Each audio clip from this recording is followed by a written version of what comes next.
बिस्मिल्लाहिर्रहमानिर्रहीम, अस्सलाम वालेकुम। मैं असदुल्ला खान हूं। जो हुआ सो हुआ। अब क्या हो रहा है? अब जनाब हुकूमत बन रही है। पहले क्या हुआ है? पहले इलेक्शन हुए। अब क्या हो रहा है? अब हुकूमत बन रही है। कौन बना रहा है? नवाज शरीफ साहब बना रहे हैं। किसके साथ मिलकर बना रहे हैं? आसिफ जरदारी के साथ मिलकर। और कौन होगा? एमक्यूएम होगी और मौलाना फजल रहमान होंगे। तो फिर ये क्या हुआ? ये पीडीएम होगी। ये पीडीएम की हुकूमत हो गई जनाब, पीडीएम 2। अच्छा, ये पीडीएम 2 में थोड़ा सा डिफरेंस हो सकता था। यानी पीडीएम 2 में एक दो जैसे नहीं, बात दफा किसी फिल्म का सीक्वल आता तो एक दो नए कैरेक्टर डाल देते हैं, तो एक दो नए कैरेक्टर आ सकते थे इसमें। अभी भी आ जाएंगे शायद, वो आएंगे। अलीम खान शायद आ जाएंगे अगर कौमी असेंबली के रखें। आईपीपी वाले आ जाएंगे। वो परवेज खटक तो शायद तो नहीं आ सकेंगे। तो कमोबेश वही है। ये सेम स्क्रिप्ट के साथ, सेम कैरेक्टर्स के साथ पीडीएम फिल्म का पार्ट 2 है। और ये पीडीएम पार्ट 2 जो बनने जा रहा है, इसका ऐलान नवाज शरीफ साहब ने किया है। अब नवाज शरीफ साहब ने जो अपनी स्पीच की है, जिसको उन्होंने विक्ट्री स्पीच कहा है, या जिसको विक्ट्री स्पीच कहा जा रहा है, जिसको मैं प्री मेच्योर पे विक्ट्री स्पीच कहूंगा। 60 सीटों वाला जश्न आज तक मैंने कभी नहीं देखा। 266 सीटें हों कौमी असेंबली की, उसमें से आपकी सिर्फ 60 सीटें आई हों, जबकि आप सादा अक्सरियत मांग रहे हो। पहले आप 2/3 मांग रहे हो, फिर आप सादा अक्सरियत मांग रहे हो, और सादा के बाद आपको मिले 60 सीटें, और 60 सीटों के ऊपर आप जश्न कर दें, तो ये इसको कहते हैं खिफत मिटाना। तो ये खिफत मिटाने की उन्होंने कोशिश की आज, और विक्ट्री स्पीच दी है कि जनाब आप हमसे चाहते हैं मुल्क के मसाइल का हल, और हम करेंगे मुल्क के मसाइल का हल। कितनी जमातों के साथ मिलके? 13 जमातों के साथ मिलके। 13 नहीं होंगी तो 10 तो हो ही जाएंगी। तो एक ऐसी कमजोर हुकूमत बनेगी। ये एग्जैक्टली वही फार्मूला है जो बनाया गया था, जो लिखा गया था, जो प्लान किया गया था कि एक कमजोर तरीन हुकूमत नवाज शरीफ को बना के दी जाएगी। और ये बिल्कुल हमें नजर आ रहा था कि नवाज शरीफ की हुकूमत एक कमजोर तरीन हुकूमत बनेगी। और ये मेहरबानी है उन लोगों की कि ये हुकूमत बन के दे रही है। नवाज शरीफ अपने तौर पर तो 20 सीटें नहीं जीत पाते। अपने तौर पर उनकी 20 सीटें नहीं है। और नवाज शरीफ साहब जो हैं वो ये हुकूमत बनाने जा रहे हैं। और अभी भी 60 सीटें भी उनकी मांगे तांगे की या जबरदस्ती की सीटें हैं।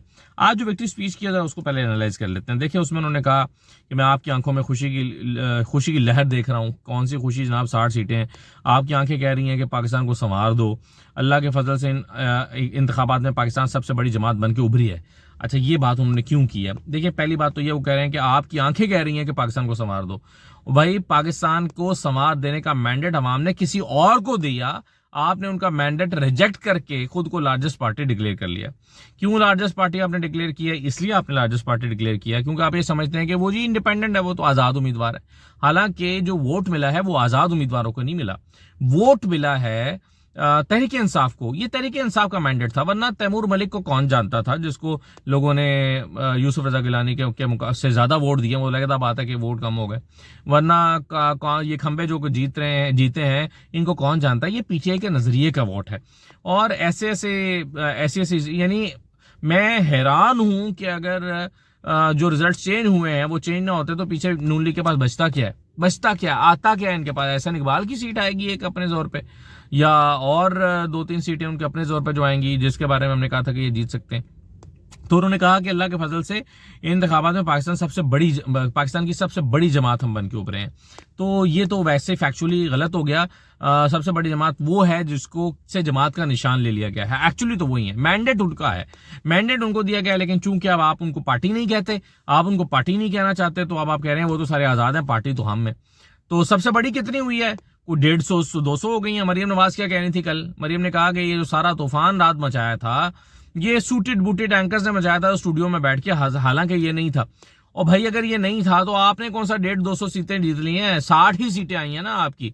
तो वावेला, जिसको आप वावेला कह रहे हैं, वो तो फिर आपका सही था। तो आज आप 60 सीटों के साथ धक्के की सीटें जीत के तो हुकूमत बनाने की कोशिश कर रहे हैं। तो ये जो कह रहे हैं ना हम सबसे बड़ी जमात बन के उभरे हैं, तो इसकी बड़ी जमात की हकीकत क्या है ये तो आपको पता चली गया। फिर वो कहते हैं हमारा फर्ज है कि मुल्क को भंवर से निकाला जाए। कैसे निकालेंगे? देखें, नवाज शरीफ साहब जब इस मुल्क में आए थे तो बड़ी उम्मीदें उनसे वाबस्ता की गई थी। कहा गया था कि जी शहबाज शरीफ नाकाम हो गए हैं 13 जमाती हुकूमत की वजह से, अब नवाज शरीफ आएगा और वो जीत के दिखाएगा। अच्छा, नवाज शरीफ आए, कैंपेन नहीं बनी। नवाज शरीफ ने जिस हल्के में पहला जलसा किया जाके, वो सीट भी सायरा अब्दुल तारड़ हार गई हैं। तो नवाज शरीफ की कैंपेन नहीं बनी, नवाज शरीफ को लोगों ने हाथों हाथ नहीं लिया, नवाज शरीफ को लोगों ने मुस्तरद किया। और अब नवाज शरीफ साहब कहते हैं कि हमारा फर्ज है कि मुल्क को भंवर से निकालें। तो वो जो 13 जमातें मिलकर नहीं कर सकी थी पहले, वही 13 जमातें मिलकर अब कैसे कर सकती हैं? सवाल ये है मेरा, क्या चेंज हुआ है? एक कैरेक्टर पहले शहबाज शरीफ था, अब नवाज शरीफ है, और अभी भी कंफर्म नहीं है कि नवाज शरीफ वज़ीर आज़म बनेंगे। हो सकता है कि नवाज शरीफ वज़ीर आज़म ना बने, हो सकता है जरदारी अपना कोई फार्मूला लेकर आए। अभी तो जरदारी साहब अपनी शराइत देंगे। और ये जो कहा जाता है ना, ये बहुत बड़ा धोखा है। ये जो कहा जाता है ना कि जी कि इस वक्त मुल्क की जरूरत है कि सब जमातें मिलके मुल्क को बहरान से निकालें, ये झूठ और फ्रॉड है। सब जमातें मिलकर क्या करती हैं? 90 की काबीना बनाती हैं, हिस्से मांगती हैं। मेरी 2 सीटें हैं, मुझे दोनों की वजारत दो। आप देखिएगा अलीम खान और रौन चौधरी अगर दोनों आ गए विफाक में तो दोनों वजारत मांग लेंगे, देख लीजिएगा। दोनों कहेंगे कि हमें वजारत दे दो। और अगर ये आ गए, एक आ गए तो एक की वजारत मिल जाएगी। तो इस तरह की सूरत हाल जो है वो यहाँ पर होने का जो है वो, ये लाइट मेरी पता नहीं क्यों ऑफ हो गई। खैर चलें, बात तो हो ही रही है। अच्छा खैर, तो ऐसी सूरत में जो है वो ये एक असेंबली बनेगी जिसमें सारे अपना अपना हिस्सा मांगेंगे। ये नहीं है कि ये कहेंगे कि जी आओ मिलकर हुकूमत मुल्क को बहरानों से निकालते हैं मगर हम वजारतें नहीं लेंगे। या तो फिर ये ना कि आप मुल्क को बहरानों से निकालें और वजारतें ना लें। अभी देखिएगा बंदर बांट शुरू हो जाएगी, 4 वजीर मेरे रख लो, 25 मुझे दे दो, 30 तुम ले लो, जो है ना 78 की 80 90 की असेंबली बनेगी। तो इस तरह का मजाक शुरू हो जाएगा और कहेंगे कि देखें हम सब मिलकर मुल्क को बहरानों से निकाल रहे हैं। फिर उन्होंने ये कहा कि हम सब पार्टियों के मैंडेट का एहतराम करते हैं और वो भी जिसके आज़ाद उम्मीदवार हैं, और आज़ाद उम्मीदवार जो हैं उनको हम दावत देते हैं कि वो आएँ और हमारे साथ मिलकर मुल्क को बहरानों से निकालें। अच्छा, अब इसका मतलब यह है कि नवाज शरीफ साहब बेसिकली ये कह रहे हैं, वो ये कह रहे हैं कि सिर्फ बायर जो है वो आसिफ जरदारी नहीं है, सिर्फ बायर जहांगीर तरीन नहीं है, मैं भी बायर हूँ। आज़ाद उम्मीदवार मैं भी खरीद रहा हूँ या मैं भी ले रहा हूँ, मेरे पास अगर आना है तो मेरे पास भी आ सकते हैं। तो ये उन्होंने आज़ाद उम्मीदवारों को भी दावत दे दी कि हमारे पास आ जाएं। फिर उन्होंने ये कहा कि बार बार मुल्क में इंतखाबात नहीं कराए जा सकते। ये नवाज शरीफ साहब ने कहा, बार बार मुल्क में इंतखाबात नहीं कराए जा सकते। क्यों कहा उन्होंने? क्योंकि उनको पता है कि लोग इस वक्त एहतजाज कर सकते हैं, उनको पता है कि लोग अपने चुराए गए मैंडेट का हिसाब मांगेंगे, उनको पता है कि उनकी ये हुकूमत तस्लीम नहीं की जाएगी, उनको पता है लोग दोबारा थोड़े ही अरसे में दोबारा इंतखाबात का मुतालबा करेंगे। और जब उनको पता है कि लोग दोबारा इंतखाबात का मुतालबा करेंगे तो पहले ही उन्होंने कह दिया कि नहीं जी बार बार इंतखाबात तो हो नहीं सकते। तो नवाज शरीफ साहब को पता है कि इंतखाबात की क्रेडिबिलिटी क्या है और हारने वाले लोग आराम से नहीं बैठेंगे और मुतालबा करते रहेंगे दोबारा री इलेक्शन का।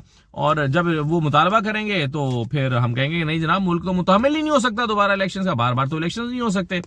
फिर उन्होंने कहा कि स्टेबिलिटी के लिए 10 साल चाहिए। अब यानी वो 5 साल भी नहीं मांग रहे, 10 साल मांग रहे हैं कि 10 साल की हुकूमत होनी चाहिए तो स्टेबिलिटी आएगी। फिर वो कहते हैं कि हमें पूरा मैंडेट मिलता तो अच्छा था, लेकिन चले नहीं मिला तो कोई बात नहीं। अब कुछ लोग कह रहे थे कि अगर पूरा मैंडेट ही मिला तो नून लीग हुकूमत नहीं बनाएगी और ग्रेसफुली कहेगी कि जी ठीक है हम अपोजिशन में बैठते हैं। आज दोपहर में 92 की ट्रांसमिशन में भी ये बात हो रही थी, तो मैंने उसी वक्त कहा था कि ये नवाज शरीफ साहब ये नहीं करेंगे क्योंकि वो किसी और के लिए स्पेस खाली नहीं छोड़ना चाहेंगे। अभी कुछ ही दिन पहले तो उन्होंने कहा है खैबर पख्तूनख्वा में जाके कि जी हमने गलती की इनको हुकूमत बनाने देखिए, वहीं से तो सारी खराबी शुरू हुई। तो वो कैसे किसी और को मौका दे सकते हैं कि हुकूमत बनाए? वो किसी के लिए स्पेस खाली नहीं करेंगे, उसके ऊपर कब्जा जमा के रखेंगे। इसलिए ये कहना कि वो अधूरा मैंडेट मिला है या लोगों ने 2/3 अक्सरियत नहीं या सिंपल मेजोरिटी नहीं दी तो छोड़ देंगे। अच्छा, फिर उन्होंने कहा कि जी हमारे पास मेजोरिटी नहीं है लेकिन इसके बावजूद हम इत्तेहादियों के साथ मिलकर हुकूमत बनाएंगे, ये उन्होंने ऐलान कर दिया। तो ये नवाज शरीफ साहब की तकरीर थी। अब होने क्या जा रहा है? अब मैंने आपको कहा कि ये जो सीटें अभी तो 60 थी लेकिन चलें बढ़ के 65 के करीब हो जाएंगी, रिजर्व सीट्स मिलकर को 80 हो जाएंगी। नून लीग की 80-85 सीटों वाली ये पार्टी बन जाएगी। और इसी तरह से पिछली दफा भी 84 थी जब शहबाज शरीफ वज़ीर आज़म बने पीडीएम के, तो 84 सीटें थी इनकी, इतनी ही दोबारा बन जाएंगी। और पीपल्स पार्टी के पास वही 55-60 सीटें आ जाएंगी। तो अब ये दोनों मिला के तो ये पहुंच जाएंगे कोई 145-40 के करीब। फिर एमक्यूएम आएगी, कहेगी ठीक है हमारे 3 रिजर्व सीट्स हैं, 10 हम हैं या 12 हम हैं, 12 15 14-15 हम बन जाएंगे। तो 14-15 के साथ एमक्यूएम आ जाएगी। तो एमक्यूएम आएगी, पीछे काफ लीग और ये 1-2 छोटी जमातें साथ मिला के तो जनाब 169 का फिगर पूरा कर लिया जाएगा। तो ये हुकूमत इस तरह से बनाने का मंसूबा बनाया गया है। और पंजाब में भी इसी तरह का फार्मूला है। पंजाब में वो जो इस सारे में आप देखें कि जो सलूक पाक सरजमीन पार्टी पार्टी के साथ हुआ था ना, जिस तरह से लोगों ने रिजेक्ट कर दिया था पाकिस्तान ज़मीन पार्टी को जब वो बन के आई थी, तो ये इस्तेकाम पाकिस्तान पार्टी भी उसी तरह फ्लॉप हो गई है जिस तरह से पाकिस्तान ज़मीन पार्टी फ्लॉप हो गई है। ये इस्तेकाम पाकिस्तान पार्टी भी जीरो प्रेजेंस के साथ, क्या होती है 1-2 सीटें क्या होती हैं, जीरो प्रेजेंस ही होगी ना जी।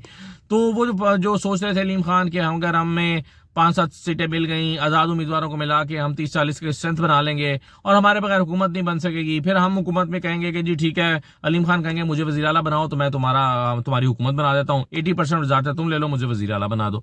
ये फार्मूला उन्होंने सोचा हुआ था लेकिन ये हो नहीं सका, क्योंकि नून लीग और पीपल्स पार्टी आपस में मिलकर और आज़ाद उम्मीदवारों को थोड़ा सा 10-15 आज़ाद उम्मीदवारों को जहाज में बिठाएंगे, तो उसके नतीजे में होगा क्या कि उसके नतीजे में आप देखिएगा कि हुकूमत बन जाएगी। जब ये हुकूमत बन जाएगी तो ऐसी सूरत में इस्तेकाम पाकिस्तान पार्टी की छुट्टी हो जाएगी। ये फार्मूला पंजाब में भी बन रहा है। अब मसला असल में खैबर पख्तूनख्वा में है, वहां पर आज़ाद मिलकर हुकूमत बनाने जा रहे हैं, आज़ाद मिलके। लेकिन अब मैं समझता हूं कि ज़रूरत यह है कि सुप्रीम कोर्ट अपना किरदार अदा करे और एक आज़ाद उम्मीदवारों की, यानी अवाम का मैंडेट है ये, भाई अवाम के मैंडेट को इस तरह हवा में उछाल के मत फेंक दें, अवाम के मैंडेट को तस्लीम करें, वोट को इज्जत दें और वोट को इज्जत देते हुए अवाम का मैंडेट तस्लीम करके और उनको पार्लियामेंट में नुमाइंदगी दें। हुकूमत नहीं भी बनानी तो वो पार्लियामेंट के अंदर अपनी जमात के अपने प्लेटफॉर्म के तौर पर बैठें। अभी इस सारी सूरत हाल में जब ये कानून ये शुरू हो गई है हुकूमत साजी की कोशिशें, जिसमें जरदारी साहब को भी दावत दे दी गई है। कुछ लोग कह रहे थे कि जी बिलावल इतनी तनकीद कर रहे हैं नवाज शरीफ के ऊपर तो ये कैसे हुकूमत बनाएंगे, तो मैंने उनसे कहा था कि देखें तनकीद बिलावल कर रहे हैं और हुकूमत जरदारी साहब बनाएंगे, तो ये गुड कॉप बैड कॉप है, एक बंदा तनकीद करे दूसरा जरा कंधा सहलाए, तो उसके नतीजे में ये फार्मूला तो बन जाता है। तो ये होने जा रहा है। तो ये आपस में दोबारा नून लीग और पीपल्स पार्टी शीरो शकर हो गई है और जो है वो ये आपस में मिल गए हैं और मिलने के बाद फिर आपस में ये हुकूमत बना लेंगे और मुल्क जो बहरानों से निकालने की कोशिश करेंगे। तो इस जो है वो मुल्क पे अल्लाह रहम करे, अल्लाह भला करे। हम दुआ कर सकते हैं, अच्छी ख्वाहिश कर सकते हैं। इजाज़त दीजिए, अल्लाह हाफ़िज़।